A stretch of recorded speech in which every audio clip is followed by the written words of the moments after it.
All right, you're all set, Doc. Okay, then. Well, hello, everyone. My name is Douglas Hemphill. I am one of the instructional designers on campus. With us today also is Carrie Mocyk, who's one of the other instructional designers, and Kathi Dutton may stop by at some point. Today, we are going to make friends with the Brightspace Gradebook because they're a really great person that you should get to know. So with that, I'm going to go ahead and share my screen and start walking you through the process.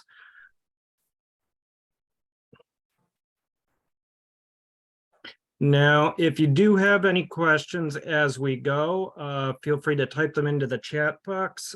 Carrie will be keeping an eye on that.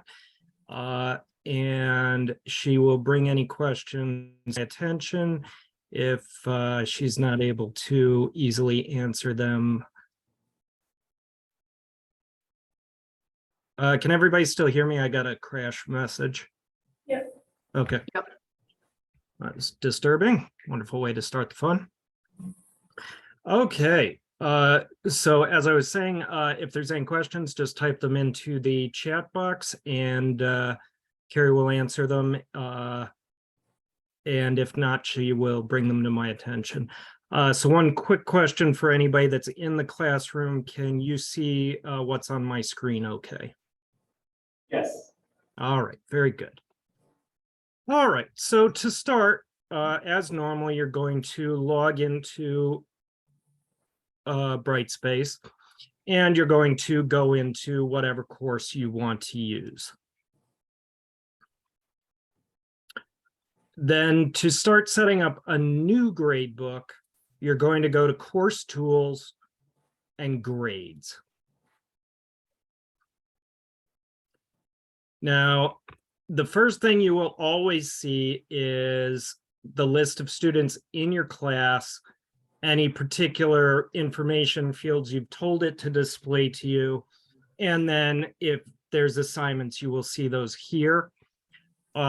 This can take a little bit to load, especially if you have a large student, because it refreshes itself directly every time. So don't be surprised if when you go to this page, you have time to take a sip of your coffee.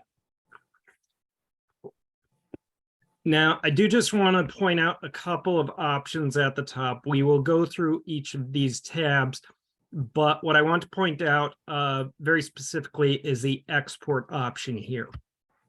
Anytime you are going to do major work on your gradebook, it is our recommendation that you export a copy of it. So if you're going to go in and delete stuff or try to modify grades or anything like that, it's always a good idea to back it up. And that's simply a matter of hitting the export button. You can generally leave things exactly as they are and simply export it to CSV or Excel. You don't even actually have to download it. It'll make a local copy that then if you do need it, you can download it from your notification bar.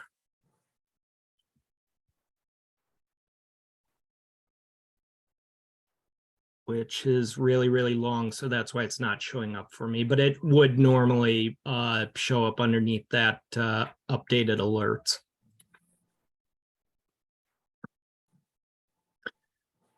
So as I said, if it's your first time, what you're going to want to do is go to Setup Wizard. And this is going to walk you through the initial setup for your gradebook. So you can kind of skip through the first part because that's just a summary and hit Start. And the first thing it's going to ask you is whether this is a weighted or a points-based gradebook. There's also an option for formula, but we really don't use that because it tends to be more confusing than it's worth. Weighted is simply a case where you have a bunch of categories or buckets for your various types of assessment, and regardless of how many points they're out of, you just set those buckets as various percentages. So your assignments might be 20% of your grade, your tests might be 30%, and then the last 50% could be discussions or whatever version you like. Or you can do a points-based version, which is much more straightforward in terms of the point value of each assignment is added together, and all of that together makes your final grade.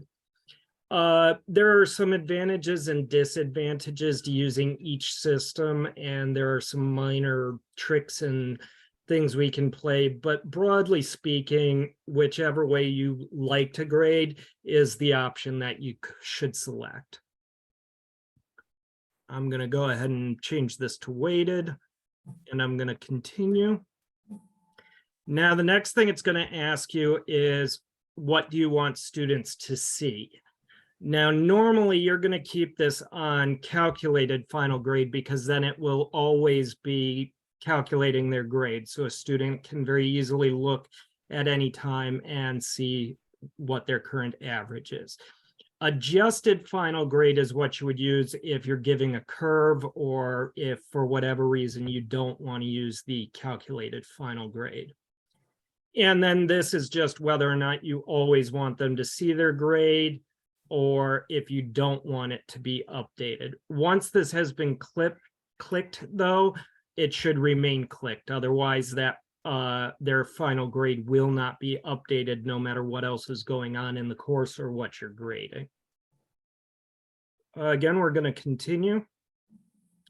Now, this one's very important.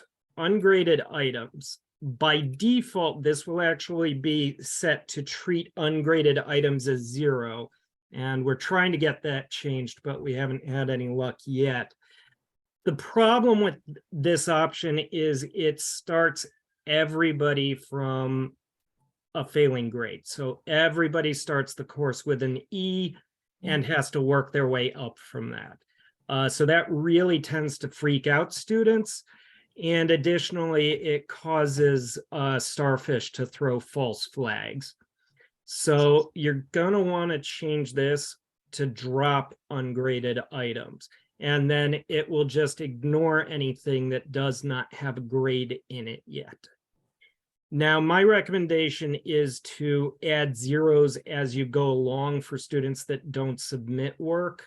That way the average is always updated. But if you want to be really sure at the end of the semester, you can change this back to treat ungraded items as 0. So just if you somehow missed something, that will automatically make that assignment turn into a 0. Generally, there's no reason not to update the final grade, so usually we'll just leave that clicked. Okay, this part throws people a little bit because what they actually mean here is, okay, everything in the background is calculated out of points. Now, what else do you want students to see? So you really have two options. You can either say, okay, show them their percentage. So if they had a 15 out of 20 on something, that would show them 80%. Or you can give them a grading scheme with an A, B, C, D style. There's ones from all over the place, and you can see what the schemes are just by clicking on them. And it will tell you what the symbols mean and what grade they calculate as. Or you can create your own, but not from here. Yeah, not from here. Usually I just go with percentage. Most students understand that. And I just put in the what the letter grades represent in the syllabus.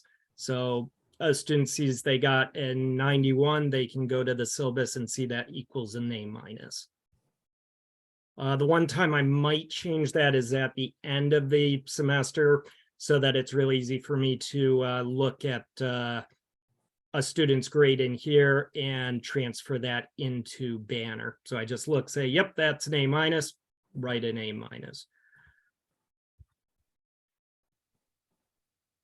Again, I'm going to continue. This really doesn't matter. It's just if there are decimal points on anything. So if something doesn't work out to a round number, how many decimal points should it show? I usually leave it alone. Now, this one's a little more important. This is what students see. And especially if you're using a weighted grade book, you're actually going to want to turn off weighted grade. It's up to you whether you want to keep the points grade, but if you're using a percent-based grade book, you're going to want to use the grade scheme symbol for the percentage and points grades. But weighted grade doesn't really do what you think it does. And I'll show you what I mean a little later, but you will want to turn that off. And then do I want to show final grades to students? And yes, I do. Now this just gives me a summary of everything I did. So I'm going to finish. And my gradebook has now been configured. So at any point in time, I can always click on the setup wizard to go through that whole process again and make changes. But I find it a little easier to actually go to the settings button over here. And this first view is what do I see? And most of this is fairly self-explanatory. And in most cases, other than potentially turning off the weighted grade, you won't need to change anything here. The second option is what students see. And it's going to yell at me in a sec because I didn't save it.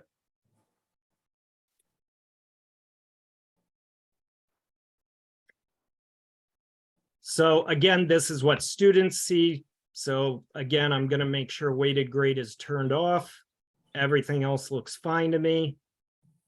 And then this last option is all of the under the hood stuff that we changed. So I can change it from a weighted to a points-based system here. I can change which grade is being shown to them. I can change that, treat ungraded zeros or redo things, whatever I need to do. And this is just a bit faster than going back through the entire wizard.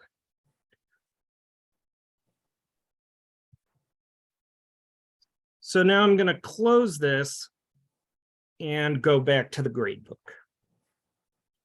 So when I left there, it automatically took me to manage grades. So I'm on the tab I would be on if I had actually clicked on manage grades. And this is really where you build your gradebook. Now, anytime you create an assignment and attach it to the gradebook, it will automatically populate something in here. And if it does that, you will see an association here. So this is a quiz that was created and linked to the gradebook. This was a written assignment that was created and linked to the gradebook. These ones that don't have associations are manually created columns. So those are ones where I would have to go into the gradebook and grade them. The other thing that you might see generate a dash is a publisher link. So if you're linking out to a publisher site and they're pushing grades back towards Brightspace, this may be blank, or it may occasionally say external resource on it. But generally, this means it's a manually entered column. This means it's something that's linked to a real item in the course. Now, at any point in time, I can create a new item, which is, again, just an example. I'm almost always going to use numeric. Most of the rest of these are very, very situational. So I'm not even going to cover them at this point. So I give it a name. I don't really recommend using short names. They show up in that first screen and they can make it a little easier to sort through things. But as soon as you start having things named different things on different screens, it gets confusing really quickly. If I want to, I can dump this into one of my existing categories. I usually don't use the description, but if you needed to leave notes, you could. It will always default to 10 points. So you may need to adjust that. And then right now, this is giving it a weight in case I hadn't put it into a category. This number will get overwritten by any category, but if it was just standing outside on its own and not in a category, I could set it to say this individual item is going to be worth 10% of their grade. So maybe it's their attendance, and I don't feel a need to make an attendance category and an attendance item. I can just directly give a weight to the item. Now, can exceed simply means that now I can give extra credit. So instead of saying 100 points, I could give this student 101 points. Bonus turns it into entirely extra credit.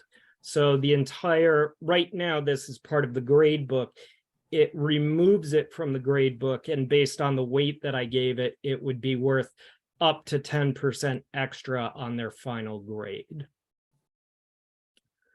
I can add rubrics directly to a gradebook item, and that's mostly the point. So if I wanted to do my whole gradebook, I could keep hitting save and new, but in this case, I'm just going to click save and close.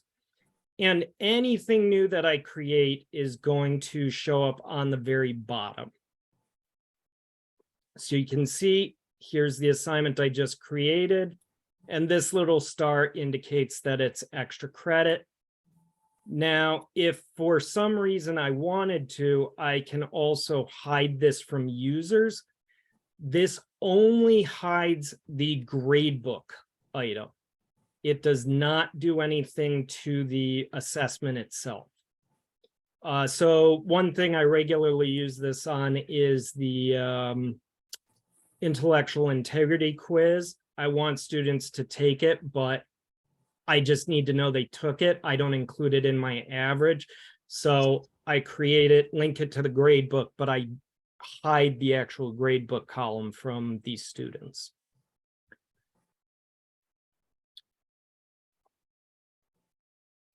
Now, depending on where things are, it will potentially give you warnings.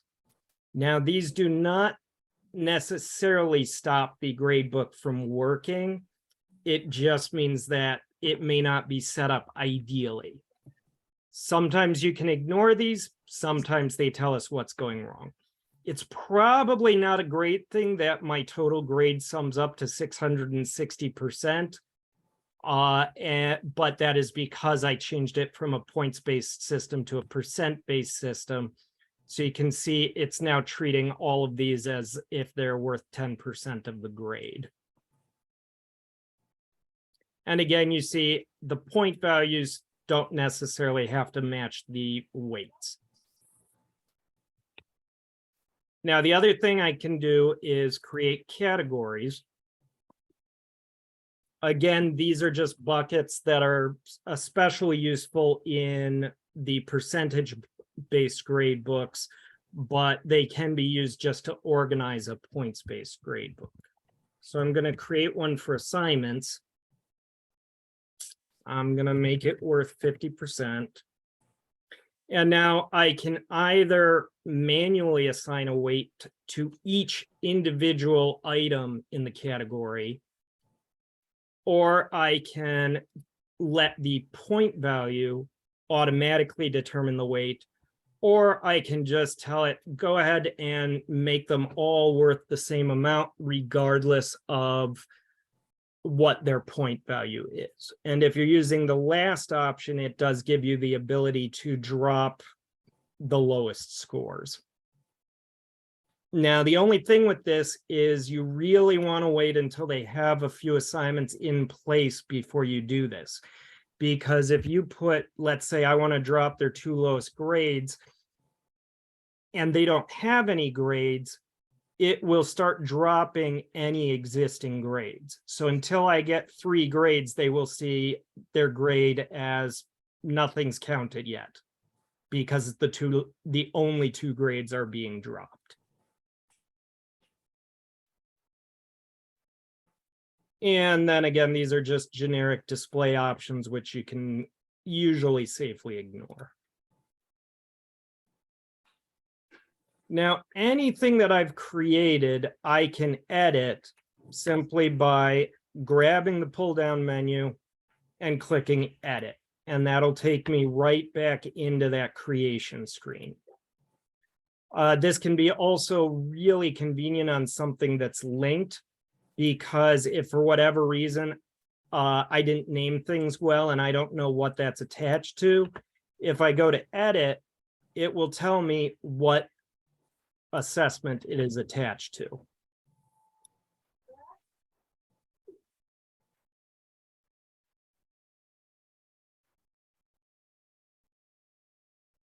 Okay.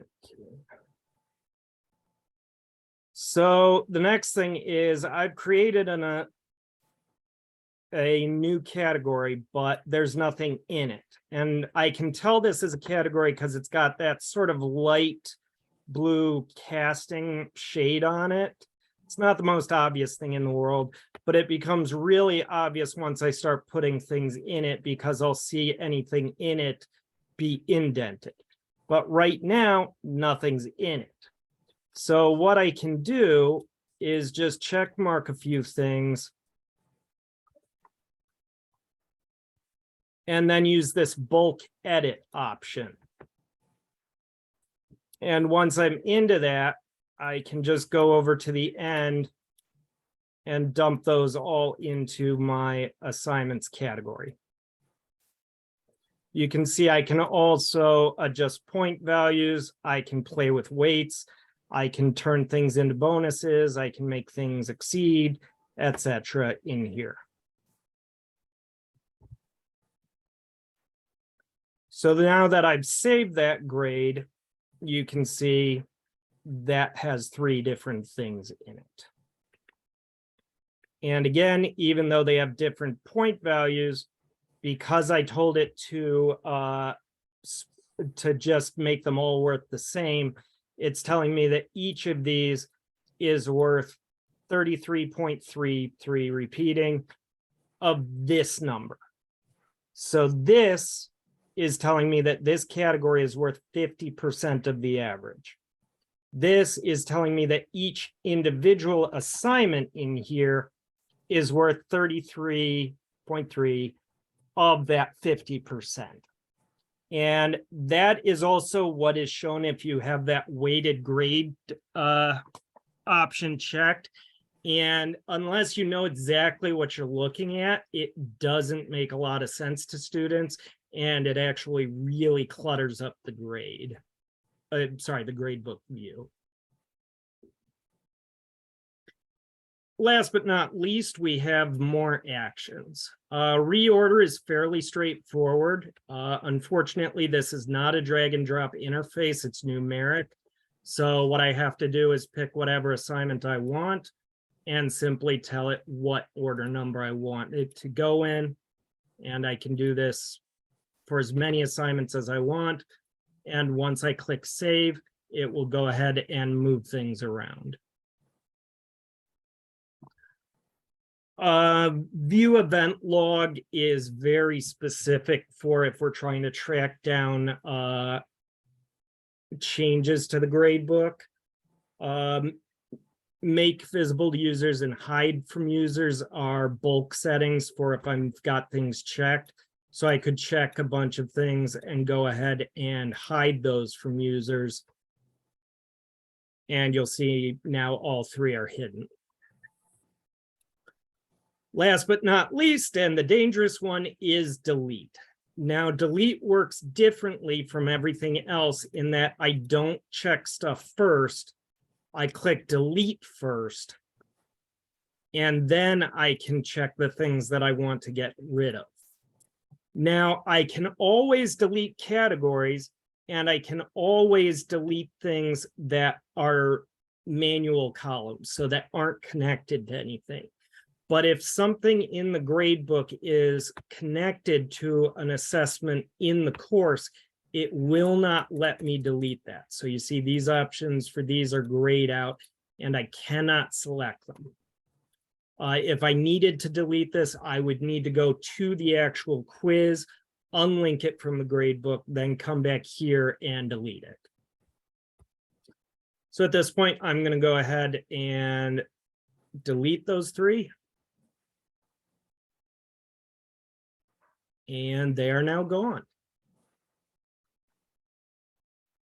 On this page, the last area is schemes. Schemes is basically that same screen that you saw from the setup wizard. The only difference is here I can actually create a new custom scheme. If you want to create a custom scheme for yourself, that's a good one to drop into our office hours on. So that's sort of the first part of this guide to the gradebook. Next, we're going to look at creating and linking individual assessments and how grading is actually done. But do you have any quick questions at this point?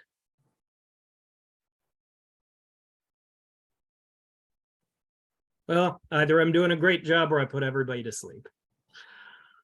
So moving on, all of your assessments are underneath course tools. Now, what we want to remember is these are aggregators. So if I go here, I will see all of my assignments. But if I want them to be visible to students, I do have to actually deploy them into content after they've been created using the existing activities option. That'll be covered more in the specific breakout sections we have either Thursday or Friday. I'm sorry, I don't remember which, on the various types of assessments. So anyways, going into assignments, I can see anything that has this little ribbon next to it is already linked to the gradebook.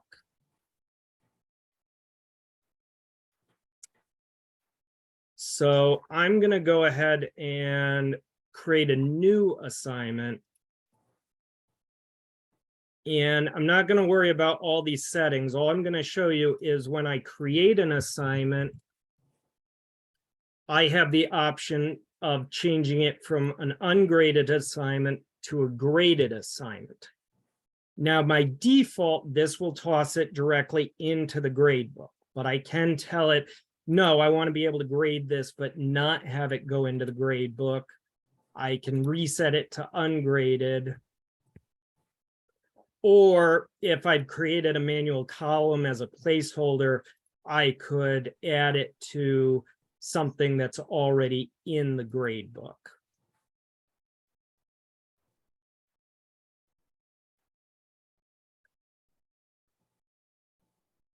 And I'm just going to change this quickly. Note I can also put a due date here. And for my purposes, I'm going to go ahead and save and close this. And this is now in the gradebook. So if I go back to that other view and go to manage grades again, and I scroll all the way down, there is the assignment that I just created.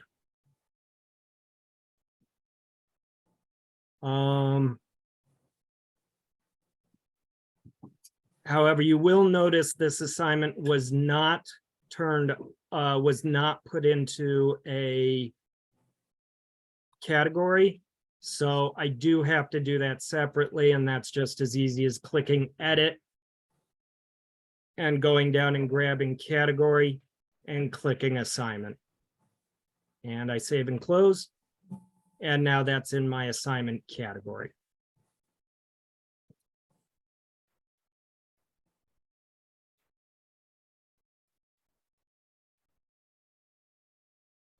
Now, once an assignment, well, actually, I'll do that second. And that's basically how all of these work. So if I go to discussions, and I pick a discussion or create a new discussion topic. You have to do the topic. You can't do the form.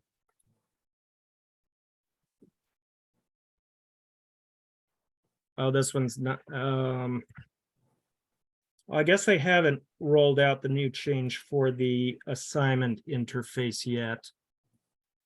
This will be changing to look a little bit more like the other screen, but for now, for a discussion, you would go to the assessment tab.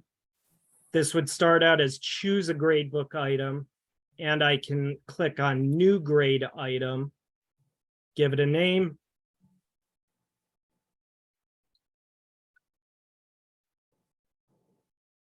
Put it into a category and tell it how many points I want it to be graded out of, along with all the other relevant options. Now, for a somewhat odd reason, when you set up a grade item, the point value that you set up in there does not automatically match the score out of options. So you do need to make sure that what is in here is the same as what's in the grade item. Otherwise, you can get some really odd numbers. So I'm actually going to cancel those changes.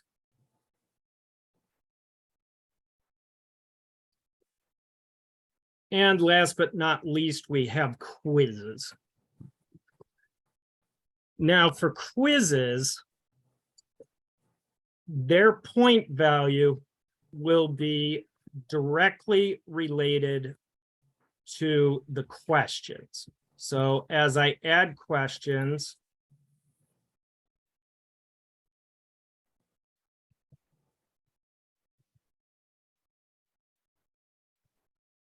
I will see that point value changed based on the total value of questions I have. From there, it's the same idea. Do I want to add it to the grade book or link it to an existing item?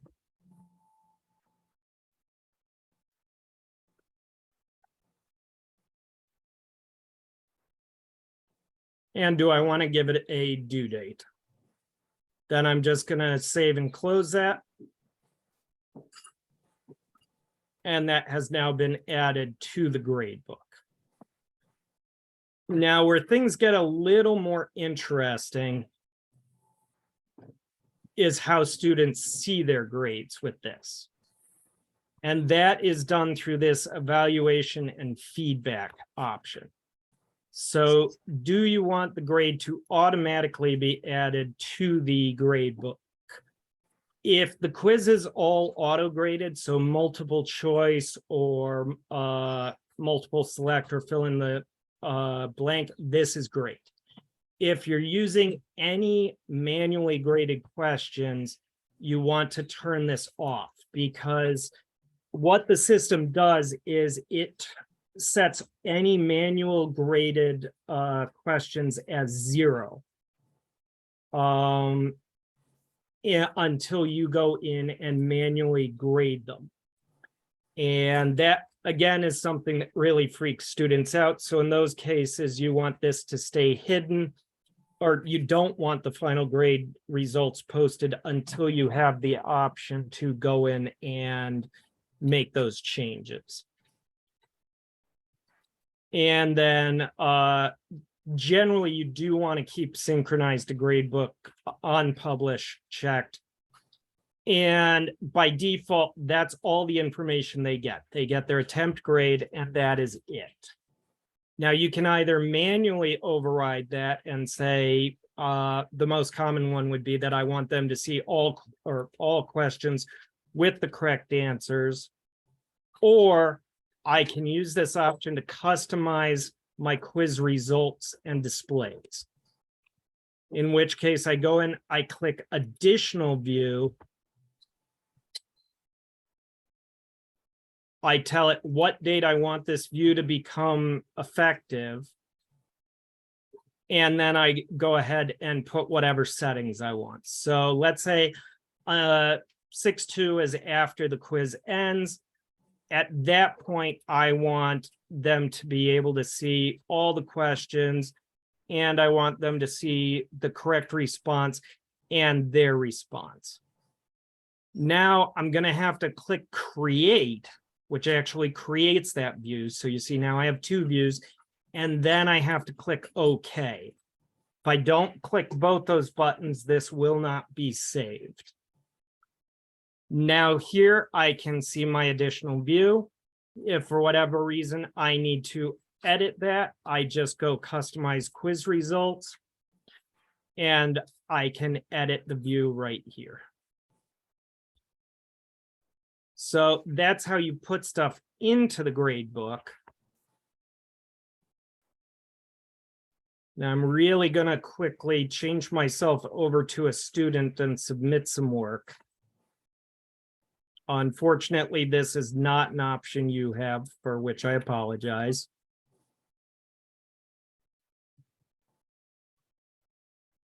Or maybe I won't.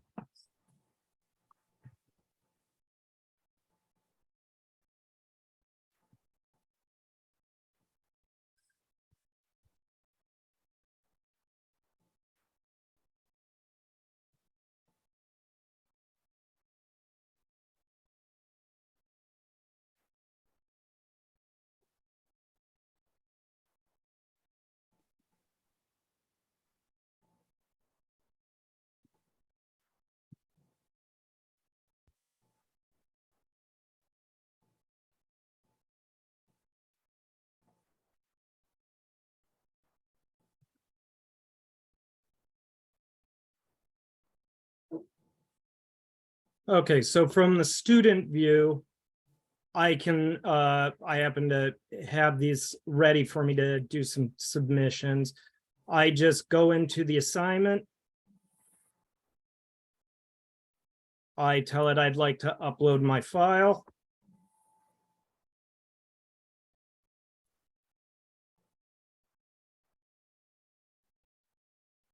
If I actually have a file.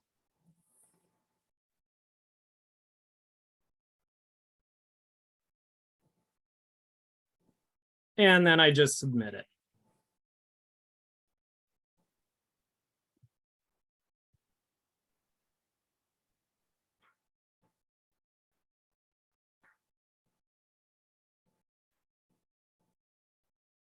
Same thing for a discussion. I click on the discussion. I start a new thread because that's how I've got this set up.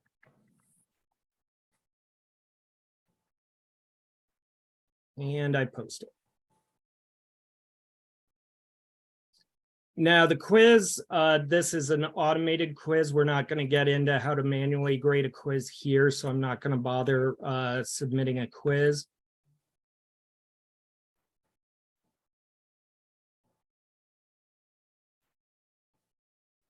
And now as the faculty member, if I go to my assignments,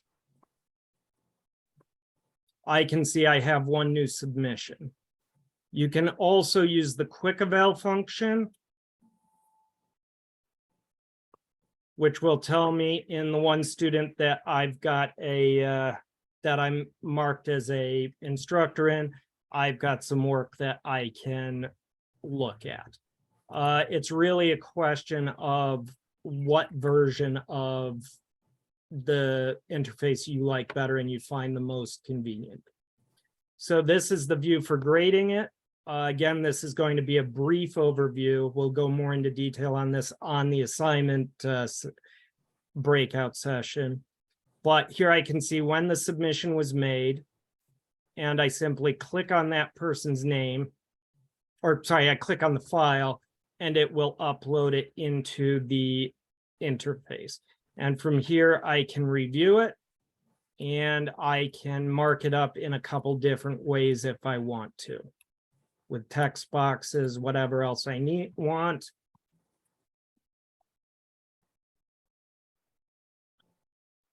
I can give it an overall grade, and I can even leave some general comments. Now, really importantly, when I'm done, I need to click publish if I want it to go directly into the gradebook, or save draft if I want to come back later. Now, if I had more than one student, I could simply jump to my next student, but I don't. So I'm going to go back to Quick Eval, and I'm going to go to the post I made in the discussion. And again, there's a couple different ways to get to this view, but what this will show me is every post that this student made in this particular discussion. And it would tell me whether it's a post or whether it's a reply. I have the option to use a rubric. In this case, I'm going to. I actually like using the rubric with the pop-out menu. So if I hit this little pop-out, it will actually give me a pop-out interface. And I just click whatever options are appropriate. And once I hit close, that grade will automatically be moved in. So again, I'm going to publish this. And I have now graded my outstanding work. Now, from the student view, they do have the ability to view their grades. They can go to class progress grades, but that gives them a very high level version of their grades. It'll look something like this.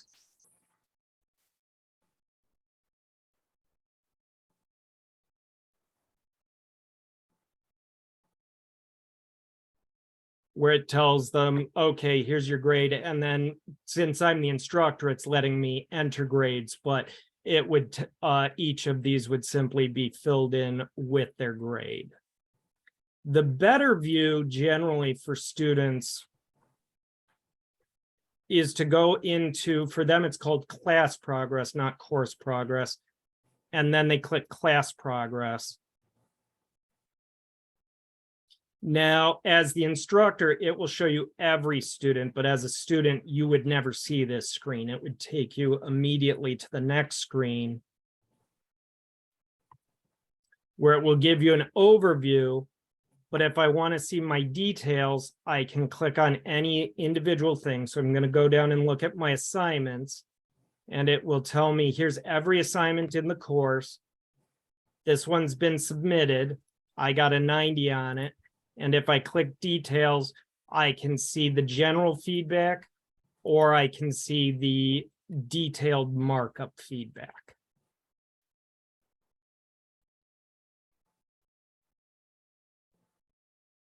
Same thing, I can go to discussions. And if I scroll down, I can find the discussion that I actually posted in.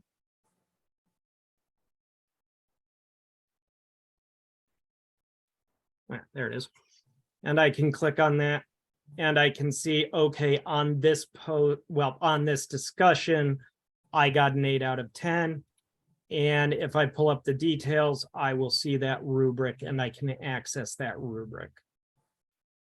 Quizzes generally work the same way, though I didn't take one, so I'm not going to show you, except that under quizzes, it would let me go look at the attempt. And what I would see would depend on what the settings were. So if it just told me my grade, it would show me my grade. If it let me show more stuff, there would be an actual link to go back and review the quiz. Oh, so that is my marathon introduction on how to make friends with the Gradebook. We have about 5 minutes for any questions. So just shout them out if you have them. So Alana, you said that you were having some trouble with the assignments. Can you elaborate on that? I mean, I think you showed a little bit of what what to do. It was just grading them sometimes, wasn't showing up, obviously, like it used to show up in the front page, which says ungraded assignments. And then sometimes what I was finding is that after the assignment window had passed, I couldn't actually see the people who were turning in late things. But yeah, I think that is an issue.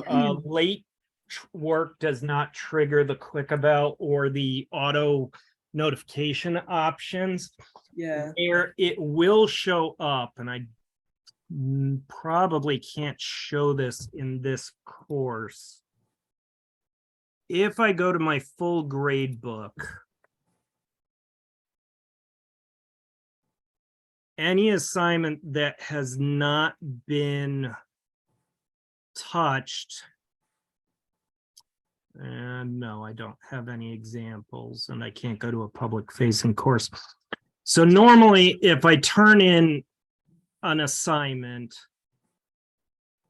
I'll have some sort of icon that tells me that that assignment has been turned on or turned in. If it has a red dot next to it, that means it has been turned in but not looked at. Oh, okay, so I can just go directly to the gradebook and sort of scroll through there to see. Yep. The only downside is it's a little bit of a hassle to get from this view to actually be able to enter the grades for it. And that is a complaint that is in place, that there'd be an easier way to do it. But basically, if you go to enter grades, you just find that person, and this will still have a red dot next to it if it hasn't been looked at.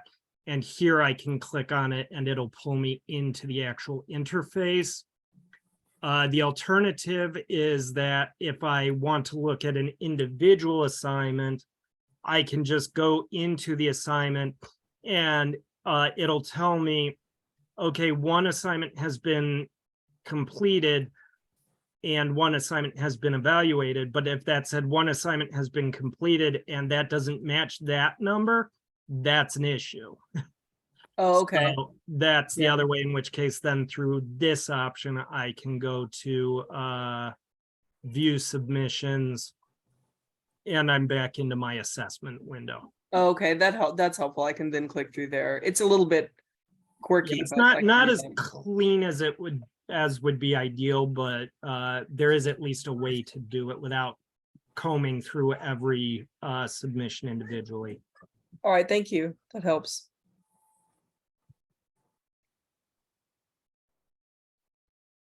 Any other questions?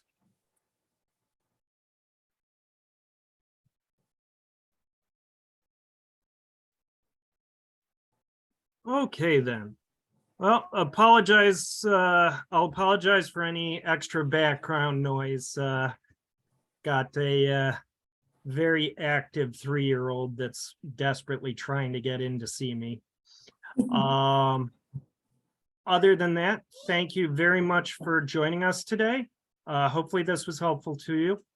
Now, if you need help, we are always available. The Gradebook especially has a lot of tricks to it.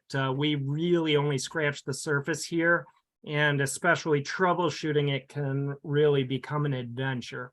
So you can always drop us a line at help@oswego.edu. That sends a copy out to all of the support staff, and one of us will get back to you usually within usually the same day. We do not work weekends though, so on weekends you can reach out to the SUNY help desk. There is actually a direct link in your courses. If you go to, come on.